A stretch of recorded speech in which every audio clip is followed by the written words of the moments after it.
जी, तो स्टूडेंट्स अस्सलाम वालेकुम। कैसे हैं आप?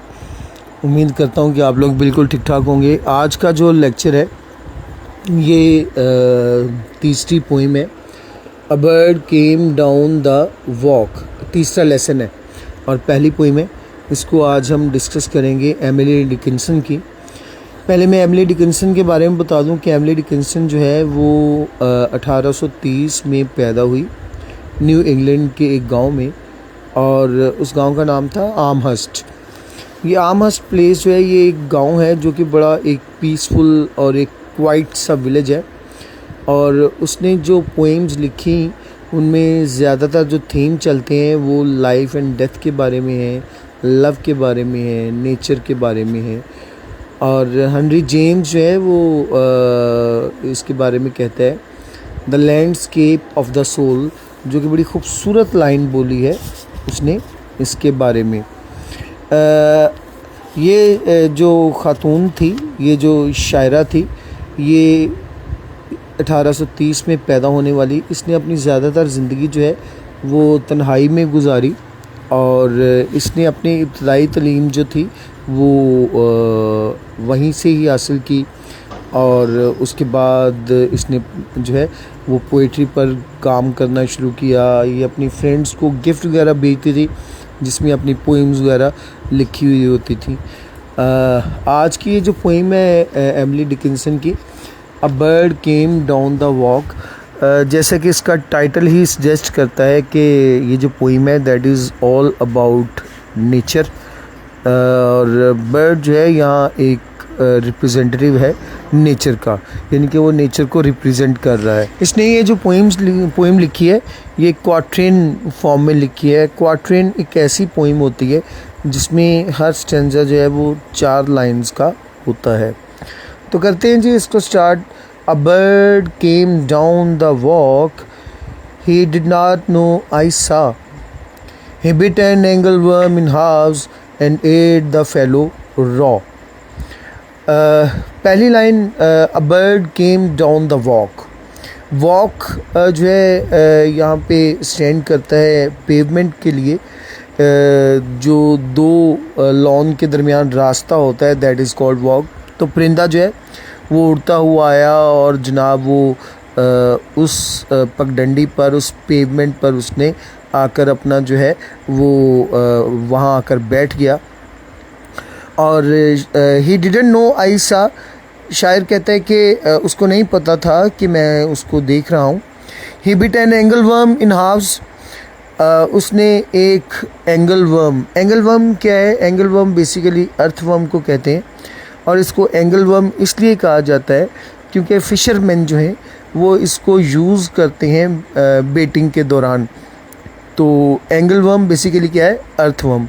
तो उसने एंगलवर्म को, उस अर्थवर्म को अपनी चोंच में पकड़ा और उसको 2 हिस्सों में काट दिया।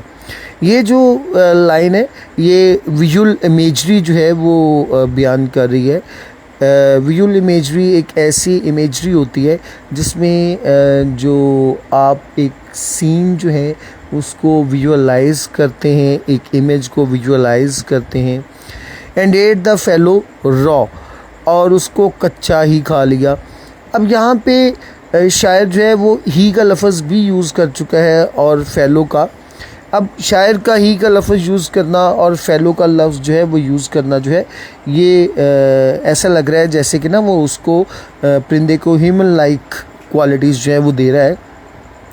और जो है उसके अलावा इसमें शायर जो है वो इन लाइंस में अगर आप गौर से देखें तो लाइन के अख्ताम पर एम डैश और कॉमे का भी इस्तेमाल कर चुका है। That is a typical poetic device जिसको हम सेज़ूरा का नाम देते हैं।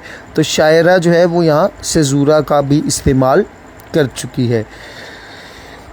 And then he drank a dew, और फिर वो शबनम को पीता है।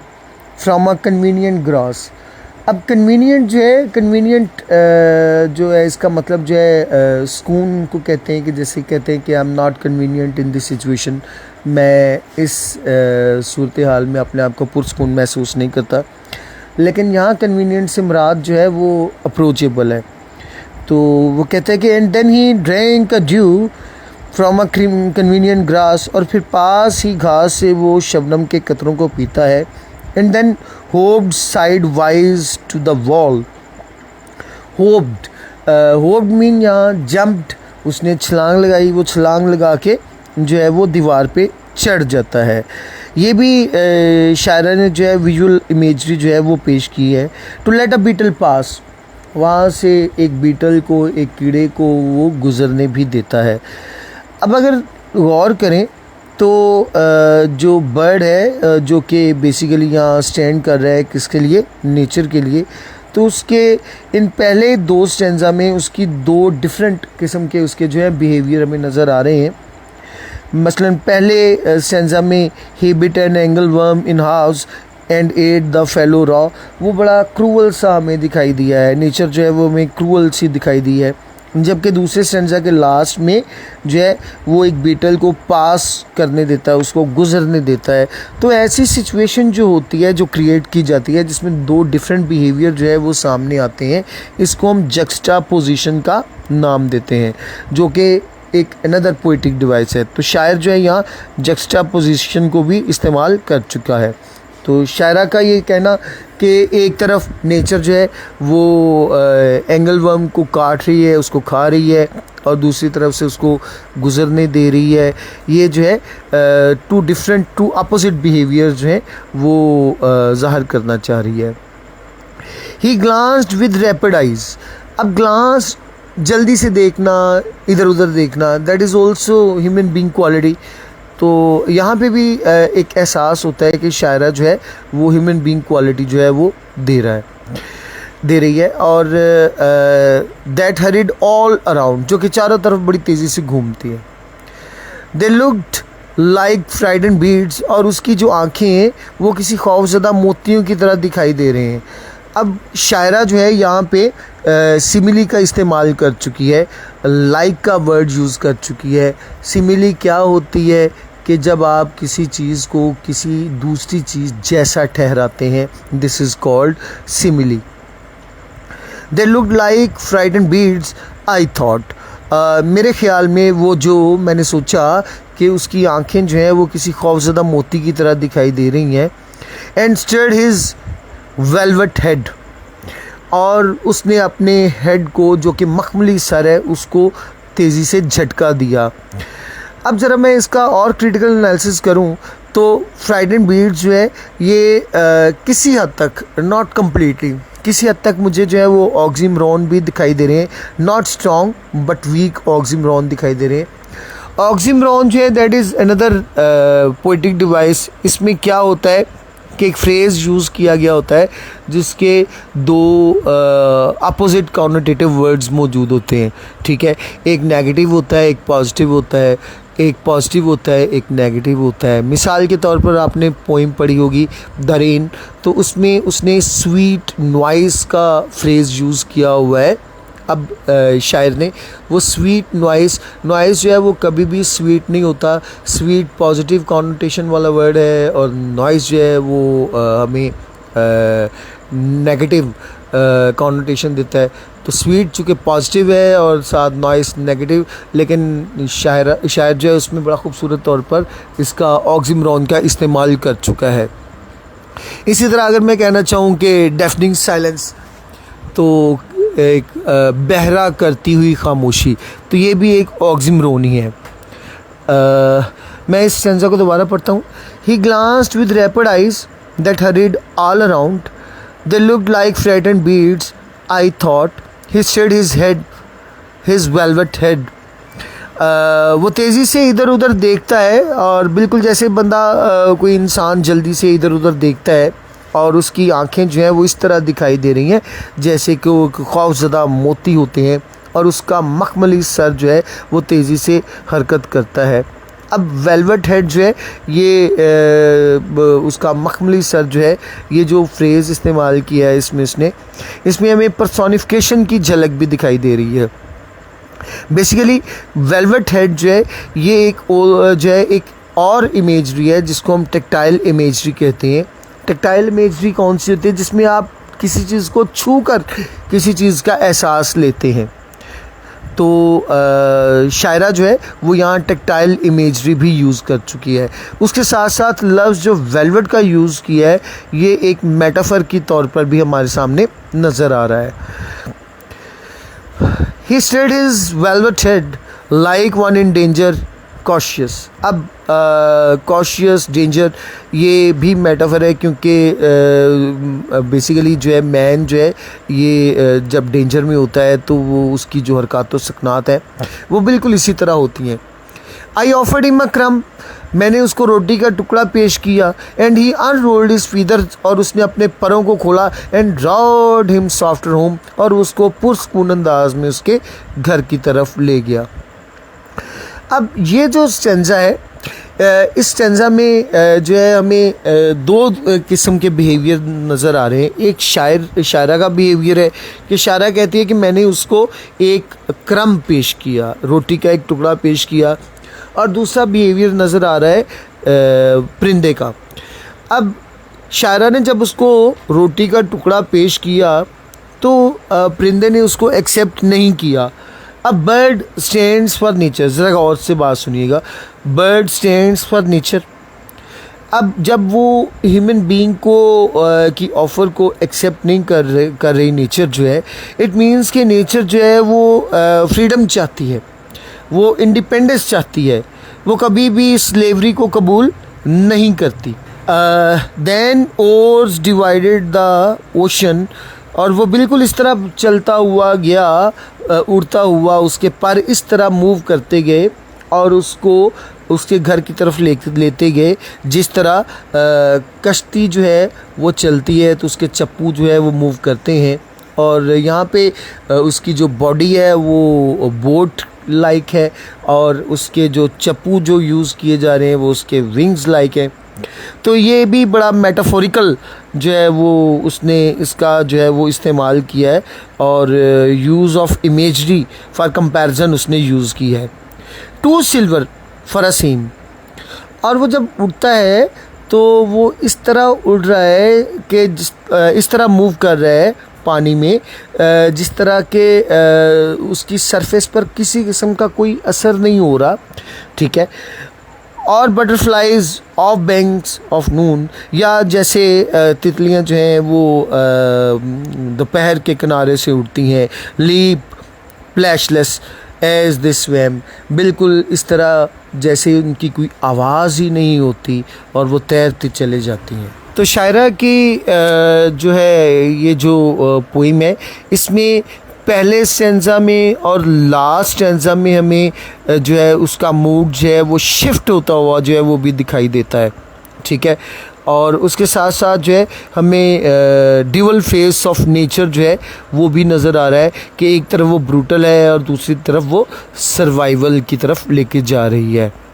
उसके अलावा एक पॉइंट जो है वो अभी मेरे जहन में आया कि जो शायरा ने he bit an angleworm, he bit, ये जो बिट का लफ्ज़ है ये ज़ाहिर कर रहा है कि शायरा ने किसी किस्म की यूफेमिज़म इस्तेमाल नहीं की। यूफेमिज़म क्या होती है, मैं ये भी एक्सप्लेन करता चलूँ। यूफेमिज़म होती है कि जब आप किसी के लिए सॉफ्ट वर्ड यूज़ करते हैं, मसलन ही हैज़ डाइड की बजाय आप ही हैज़ पास्ड अवे का लफ्ज़ बोल दें। जैसे हम कहते हैं कि वो मर गया है, इसकी बजाय हम कहते हैं कि वो रहलत फरमा गया, उसका विसाल हो गया। तो ये यूफेमिज़म है। यूफेमिज़म की बजाय शायरा जो है उसने डायरेक्ट वर्ड जो है वो यूज़ किया है। तो इसको एक बार फिर मैं फ़्लो के साथ पढ़ देता हूँ ताकि आप लोगों को समझ आ जाए। शायरा ने पहले जो इसमें बता दूं जो पोइटिक डिवाइसेस इस्तेमाल किए हैं वो सेज़ूरा है, जक्सटापोजिशन है। सेज़ूरा क्या होता है कि लाइंस के लास्ट पे डैश आ जाए, कोलन कॉमा आ जाए या फुल स्टॉप आ जाए। और जक्सटापोजिशन क्या होती है, जक्सटापोजिशन बेसिकली टू अपोजिट बिहेवियर को कहते हैं। और उसके साथ जो शायरा ने जो इमेजरी यूज़ की है वो विजुअल इमेजरी भी यूज़ की है और टेक्टाइल इमेजरी भी यूज़ की है। विजुअल इमेजरी जो होती है इसका ताल्लुक़ जो है वो देखने से होता है और टेक्टाइल इमेजरी का ताल्लुक़ जो है वो छूने से होता है। उसके अलावा शायरा जो है वो यहाँ बयान कर चुकी है कि नेचर जो है वो फ्रीडम चाहती है, ये इसका बेसिक थीम है।